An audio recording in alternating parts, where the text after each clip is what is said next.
Halo sobat pencinta Donghua, kali ini kita akan melanjutkan cerita Battle Through the Heavens Benua Kaisar. Cerita dan video ini diambil dari channel Nobarta. Tanpa banyak basa-basi, mari kita simak alur ceritanya. Melanjutkan dari cerita sebelumnya, kali ini tim Xiaoyan mengalami peningkatan secara signifikan. Kaisar Naga bergabung dan saat ini Zheng Hui juga bergabung. Ini merupakan awal yang sangat baik. Di masa depan akan ada perang yang menentukan segalanya. Oleh karena itu semakin kuat tim Xiaoyan maka itu akan semakin baik. Sekarang petualangan keruntuhan ini akan dimulai setelah kejadian tidak terduga tentang bertemu Zheng Hui. Kali ini mereka berangkat dengan dipimpin oleh Zheng Hui, yang merupakan senioritasnya sangat tinggi dalam hal pengetahuan. Mereka berharap bisa menemukan sesuatu yang dapat meningkatkan kekuatan mereka. Semua orang di tim Xiaoyan tahu betapa beratnya tanggung jawab yang mereka pikul di masa depan. Sekarang yang harus mereka lakukan adalah terus bertambah kuat. Dengan begitu mereka dapat menghadapi bahaya di masa depan. Xiaoyan tidak menghentikan keinginan mereka. Dia juga tahu mereka memiliki ambisi yang sangat besar. Sikap seperti itu juga merupakan sesuatu yang diinginkan Xiaoyan. Pada saat ini Batra berhenti dan 6 orang kelompok Xiaoyan berangkat menelusuri reruntuhan. Di sisi lain Xiaoyan tinggal di Batra untuk menyelesaikan penyerapan 5 keajaiban dunia. Di dalam dek Batra cahaya biru terus membungkus tubuh kecil Guye. Ketika Xiaoyan tidak menemukan ada yang salah, dia segera mencari tempat untuk memurnikan 5 jenis keajaiban. Saat itu pemurnian roh hantu terganggu oleh kejadian kelompoknya. Sekarang dia benar-benar ingin memurnikan semuanya. Xiaoyan memanggil Zeni lalu berkata, "Zeni, sekarang saya akan melakukan retret yang panjang. Oleh karena itu saya akan mengandalkan Anda untuk mengurus Batra Tabut ini. Jika ada sesuatu yang sangat mendesak Anda diizinkan untuk memanggil saya," ucap Xiaoyan. Zeni mengangguk dengan lembut. Dia melangkah menuju aula di dalam Batra tersebut. Melihat langkah yang menggoda ini, Xiaoyan merasakan panas di bawah perutnya. Dia menarik Zeni ke dalam dek untuk berkembang biak. Setelah waktu yang lama, Zeni keluar dari dek dengan wajah memerah. Itu sudah menunjukkan bahwa mereka menghabiskan banyak upaya keras dalam hal ini. Selanjutnya Xiaoyan membuat pengaturan yang tepat dan mulai memasuki ruang latihan sendirian. Kali ini dia tidak hanya menyerap roh hantu peringkat 1, tetapi dia juga berencana untuk menggunakan keterampilan bertarung di lapisan keempat pagoda emas. Di sepanjang latihan ini Xiaoyan memahami bahwa teknik bertarung saling melengkapi satu sama lain. Jika teknik ini diterapkan maka dia bisa bersaing dengan level yang lebih tinggi. Kultivasi ini benar-benar menjadi jalan yang tidak pernah ada akhir. Xiaoyan telah melalui tahun-tahun dalam kultivasi. Untungnya di sisi Xiaoyan ada wanita yang selalu menghilangkan rasa lelahnya. Bahkan jika latihan itu membosankan, dia masih bisa memadukan dengan kesenangan. Pada saat ini energi roh hantu peringkat pertama terus-menerus memasuki jiwa Xiaoyan. Secara bertahap kekuatan jiwa terus naik sedikit demi sedikit. Kekuatan jiwa yang besar membuat udara sedikit mengembun. Hal yang tersulit di benua ini adalah meningkatkan kekuatan jiwa. Banyak orang berlatih keras untuk meningkatkan kekuatan jiwa namun tidak membuahkan hasil. Tentu saja hal itu pengecualian Xiaoyan yang memiliki darah iblis di dalam tubuhnya. Dengan garis keturunan darah iblis di tubuhnya, secara alami Xiaoyan bisa mempercepat kekuatan jiwanya dengan menyerap roh hantu. Ketika Xiaoyan menyerap roh hantu peringkat pertama, tiba-tiba dia melihat banyak sinar bintang yang berkilauan. Apakah ini ruang dimensi? Ucap dalam hati Xiaoyan. Sementara dia masih berpikir tentang ini, tiba-tiba cakram hitam keluar dari ruang dimensi. Xiaoyan sedikit terkejut melihat cakram hitam ini. Pada saat ini tiba-tiba sebuah suara terdengar di benak Xiaoyan. "Saya akan menuntun jiwa Anda untuk melakukan terobosan. Semakin Anda bisa bertahan dengan proses yang menyakitkan, maka kekuatan jiwa Anda akan meningkat dengan pesat," ucap suara misterius itu. Xiaoyan menduga bahwa suara itu berasal dari roh hantu peringkat pertama. Dia memandang cakram hitam yang mulai perlahan-lahan berputar. Dengan kekuatan hisap yang sangat kuat, jiwa Xiaoyan seakan-akan ditarik oleh cakram hitam itu. Dengan menghancurkan jiwa Anda dan membangunnya kembali, maka Anda akan menerobos kekuatan jiwa ke tingkat suci. Tetapi rasa sakit yang ditimbulkan sangat luar biasa hebat, ucap suara misterius itu. Xiaoyan yang sudah terbiasa dengan rasa sakit, dia sama sekali tidak gentar. Lagi pula kesempatan seperti ini tidak akan datang dua kali. Ketika jiwa Xiaoyan jatuh ke dalam cakram hitam, seketika jiwanya digiling menjadi potongan-potongan kecil yang tak terhitung jumlahnya. Suara jeritan yang keras terdengar di ruang pelatihan. Siklus seperti itu terus-menerus dilakukan. Xiaoyan bahkan tidak tahu sudah berapa lama dia melakukannya. Xiaoyan tidak berhenti hanya karena dia merasakan kelelahan. Jiwanya terus-menerus memasuki cakram hitam. Hingga pada saat jiwanya sekali lagi menyatu setelah berkali-kali penghancuran, dia mulai merasa ada energi dingin mengalir dan mencapai kedalaman jiwanya. Xiaoyan bisa merasakan bahwa kekuatan jiwanya telah menjadi lebih kuat. Meskipun peningkatannya masih tidak terlalu besar, tetapi itu sudah membuatnya puas. Penghancuran itu berlangsung sesaat sebelum akhirnya Xiaoyan menghentikannya. Selanjutnya Xiaoyan akan segera menyerap 5 jenis keajaiban dunia. Dia mengepakkan tangannya dan 5 jenis keajaiban dunia dengan 5 warna berbeda-beda terbang keluar. Masing-masing dari mereka memancarkan energi yang luar biasa. Xiaoyan mengulurkan tangannya ke cahaya berwarna merah biru terlebih dahulu. Itu adalah esensi api surgawi di peringkat 9. Dia segera membuka mulutnya dan menelan esensi api surgawi. Pada saat yang sama, Xiaoyan melihat 2 objek roh hantu dengan peringkat 6 dan 12. Peringkat ke-6 merupakan roh hantu Zero Eyes. Itu memiliki kemampuan untuk membekukan segalanya. Sedangkan roh hantu di peringkat 12 berwarna Wanling. Itu memiliki kemampuan untuk membuat tubuh menjadi sangat keras. Yang terakhir, tatapan Xiaoyan menoleh kedua jenis objek Segero. Mata Xiaoyan bersinar saat melihat Segero ini. Salah satu dari mereka merupakan Seger Roh Wanfa yang berada di peringkat kedua. Segero ini memiliki kemampuan khusus untuk secara singkat meniru kemampuan lawan. Sedangkan Segero yang satunya merupakan peringkat ketujuh memiliki kemampuan erosif.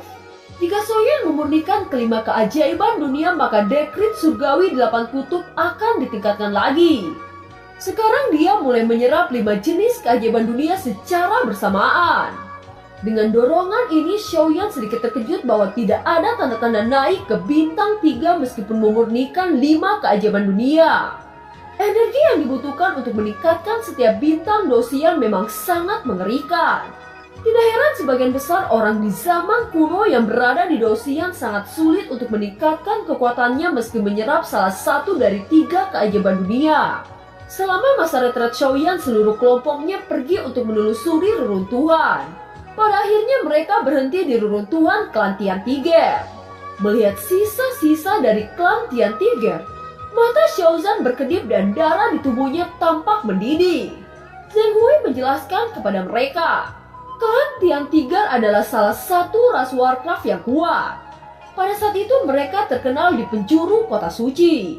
Tetapi klan Tian Tiger dibantai oleh alam Dewa Dara selama bencana kuno terjadi, ucap Zheng Hui. Xiaozan yang mendengar semua ini matanya memerah. Dia merupakan salah satu kelompok Xiaoyan yang mempunyai darah harimau. Jelas klan Tian Tiger adalah nenek moyang Xiaozan. Kita semua harus percaya kepada Xiaoyan. Akan ada hari di mana kita mampu membalas dendam kepada alam Dewa Dara. Sekarang kita harus menelusuri klan Tian Tiger terlebih dahulu. Kemungkinan besar terdapat banyak keuntungan di sana, ucap Zheng Hui. Mereka semua mengangguk dan menuju reruntuhan klan Tian Tiger dipimpin oleh Zheng Hui. Di reruntuhan ini terdapat formasi yang menghubungkan di setiap aula. Karena terjadinya bencana kuno, formasi-formasi ini mengalami kerusakan yang sangat parah. Meskipun ada beberapa formasi yang belum rusak, tetapi seiring berjalannya waktu, formasi itu akan memudar dengan sendirinya. Zheng Hui mengeluarkan kekuatan jiwa dan memindahi seluruh area klan Tian Tiger. Setelah mengidentifikasi area di sekitar, Zheng Hui segera berkata dengan mereka, kalian semua harus tetap di belakang. Saya merasakan fluktuasi energi di dalam lapisan energi biru itu. Saya tidak menduga bahwa kekuatan formasi klan Tian Tiger masih ada. Tetapi kekuatan formasi ini sangat melemah. Ucap Zheng Hui. Tepat ketika Zheng Hui akan melangkah, tiba-tiba aumam harimau terdengar dengan keras. Siapa yang berani mengambil harta dari klan Tian Tiger? Meskipun sekarang klan saya dalam kehancuran, tetapi saya tidak akan membiarkan siapapun bertindak sesuka hati di sini. Ucap sosok harimau itu. Mendengar ini, Xiaozan dengan cepat merespon dan berkata, "Leluhur, saya Xiaozan merupakan keturunan dari klan Tian Tiger. Saya datang ke sini tidak bermaksud untuk menyinggung leluhur."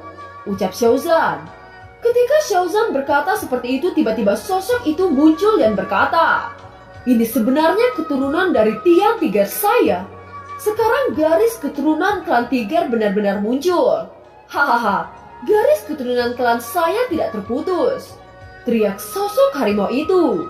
Setelah itu dia berubah menjadi sosok manusia tua dengan tubuh transparan. Jelas sosok tua ini hanyalah sisa-sisa jiwa. Xiaozan bersujud lalu berkata, "Murid Xiaozan memberi hormat kepada leluhur tua." Ucap Xiaozan. Lelaki tua itu tertawa terbahak-bahak karena bahagia. Setelah itu dia berkata, "Anak kecil, ikuti leluhur memasuki aula klan. Saya merasakan bahwa darah Anda tidak terlalu murni. Jika Anda berendam di kolam darah, maka Anda dapat sepenuhnya mengaktifkan Tian Tiger." Ucap leluhur tua itu. "Leluhur, saya datang ke sini membawa beberapa teman. Saya harap leluhur akan mengizinkan teman saya memasuki klan Tian Tiger." Ucap Xiaozan. Mendengar ini, Zheng Hui lalu berkata, "Xiaozan, Anda tidak perlu mengkhawatirkan kami. Setelah Anda selesai berendam, saya akan datang untuk menemui Anda. Sekarang kami akan melanjutkan untuk menelusuri reruntuhan." Ucap Zheng Hui. Zheng Hui tahu jika tidak pantas melihat metode rahasia klan orang lain. Dia juga senang melihat Xiaozan memiliki keberuntungan seperti ini. Oleh karena itu mereka tidak ingin mengganggu Xiaozan. "Baiklah, kita akan bertemu lagi nanti. Sekarang saya akan memasuki aula klan Tian Tiger," ucap Xiaozan. Setelah itu Xiaozan dan leluhur klan Tian Tiger menghilang dari kerumunan. Melihat Xiaozan menghilang, Zheng Hui menoleh ke semua orang lalu berkata, "Karena tempat ini dekat dengan reruntuhan suku iblis, maka kita akan pergi ke reruntuhan itu. King Mu'er, saya merasakan darah suku iblis di tubuh Anda. Tahukah Anda bahwa itu mengingatkan saya kepada kekasih saya? Saya sangat mengagumi wanita suku iblis karena mereka sangat seksi. Mereka semua merupakan gadis-gadis yang sangat menggoda." Ucap Zheng Hui. Semua kelompok yang mendengar ini memandang Zheng Hui dengan tidak berdaya. Segera Molly Storm berkata, "Senior, mengapa Anda masih sangat cabul bahkan ketika Anda sudah mati? Berapa banyak gadis yang Anda rugikan ketika senior masih hidup?" Tanya Molly Storm. "Bocah, apa yang Anda ketahui tentang saya? Tahukah Anda bahwa itu merupakan pendekatan antara hati ke hati? Tentu saja bocah kecil seperti Anda tidak akan tahu tentang cinta seorang pria dewasa. Jangan lupa bahwa armor Dewa Besi yang Anda pakai juga merupakan pemberian dari kekasih saya dari suku iblis. Jika saya tidak mengambil keuntungan itu, maka Anda tidak mungkin memakai armor Dewa Hitam." Ucap Zheng Hui. Semua orang terlalu malas berdebat dengan Zheng Hui. Oleh karena itu mereka tidak mengatakan apa-apa. Pantas saja dia dikutuk. Bukankah dia hanya mengambil keuntungan dari setiap gadis-gadis? Ucap dalam hati Molly Storm. Pada saat ini mereka sudah melihat reruntuhan klan iblis yang sangat besar. Zheng Hui sekali lagi menjelaskan kepada semuanya. Tempat suku iblis lebih besar dari klan Tian Tiger. Sebelum terjadinya bencana kuno, kekuatan suku iblis berada di peringkat ketiga. Luasnya mereka sangat luas. Di kota suci ini tidak ada yang melebihi luasnya tempat suku iblis. Mereka menampung banyak kekuatan-kekuatan kuat dengan jumlah yang mengerikan. Kekuatan suku iblis pada zaman itu melambung tinggi seperti langit. Oleh karena itu alam Dewa Dara menghancurkan seluruh pasukan suku iblis terlebih dahulu. Ucap Zheng Hui.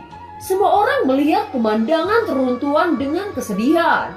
Kekuatan Kekuatan yang dulu mampu mengguncang benua sekarang hancur tanpa menyisakan apapun. Melihat reruntuhan kuno di depannya, Nan Erming berkata, "Sepertinya suku iblis tidak menyisakan harta apapun untuk kita." Ucap Nan Erming sedikit kecewa. "Bocah, mendeteksi harta tidak bisa hanya mengandalkan mata telanjang. Dulu kekasih saya dari suku iblis pernah berkata, aula penyimpanan harta suku iblis sebenarnya berada di dalam tanah. Sekarang kita akan mencari di mana lokasi harta itu disembunyikan." Ucap Zheng Hui. "Tempat reruntuhan suku iblis sangat luas. Bagaimana cara kita menemukan lokasi tersebut? Butuh beberapa tahun untuk menelusuri keseluruhan reruntuhan suku iblis ini." Ucap Molistrom. "Saya yakin senior Zheng Hui pasti mempunyai metode untuk menemukan harta karun, kan?" Ucap Nan Erming. "Bocah, ternyata Anda cukup pintar. Dengan kekuatan jiwa agung saya tidak ada satupun yang lolos dari pengamatan saya. Ini merupakan keberuntungan kalian telah membawa senior ini." Ucap Zheng Hui. Segera setelah itu kekuatan jiwa tingkat suci memindai seluruh reruntuhan suku iblis. Kekuatan jiwa seperti tornado itu menyapu seluruh tanah dan menemukan sebuah pintu besar di dalam tanah. Zheng Hui segera membawa mereka memasuki terowongan bawah tanah dan berhenti di pintu masuk. Ini merupakan pintu menuju persembunyian penyimpanan harta dari suku iblis. Untuk membuka pintu ini diperlukan tetesan darah dari suku iblis. Oleh karena itu hanya gadis King Moer yang mampu membuka pintu istana harta ini. Ucap Zheng Hui. Mata semua orang tertuju kepada King Moer. Mereka sangat berharap King Moer mampu membuka pintu penyimpanan harta ini. King Moer mengangguk lalu menuju ke pintu batu besar dan meneteskan beberapa tetes darah. Saat tetesan darah memasuki pintu batu besar, tiba-tiba pintu itu mulai bergetar dan terbuka. Semua orang yang melihat ini dipenuhi dengan kegembiraan. Mereka tidak menyangka akan melihat aura harta yang sangat megah. Tentu saja King Moer juga menunjukkan kebahagiaan yang sangat besar. Jika dia menemukan sebuah metode suku iblis yang telah lama hilang, maka seluruh iblis darah akan menjadi sangat kuat. Memikirkan hal ini, King Moer bergegas langsung menuju aula harta tanpa ragu-ragu lagi. Seluruh kelompok dengan cepat mengikuti King Moer dari belakang. Tetapi kegembiraan itu langsung hilang ketika melihat aula yang sangat megah ini tidak ada apapun di dalamnya. King Moer terdiam di tempat dengan ekspresi jelek. Bagaimana ini bisa terjadi? Mengapa semuanya kosong tanpa menyisakan harta sedikit pun? Ucap King Moer. Semua orang menghela nafas panjang dengan enggan. Bahkan kekuatan jiwa Zheng Hui tidak merasakan sesuatu di dalam aula harta ini. Bisa dikatakan aula harta ini benar-benar kosong. Karena tidak ada harta apapun di sini, maka kita bisa pergi dari sini. Ucap Zheng Hui. Wajah King Moer sangat cemberut dengan kenyataan ini. Dia tidak punya pilihan selain mengikuti mereka keluar dari aula. Ketika mereka meninggalkan penyimpanan harta suku iblis ini, tiba-tiba Molistrom berteriak dengan keras.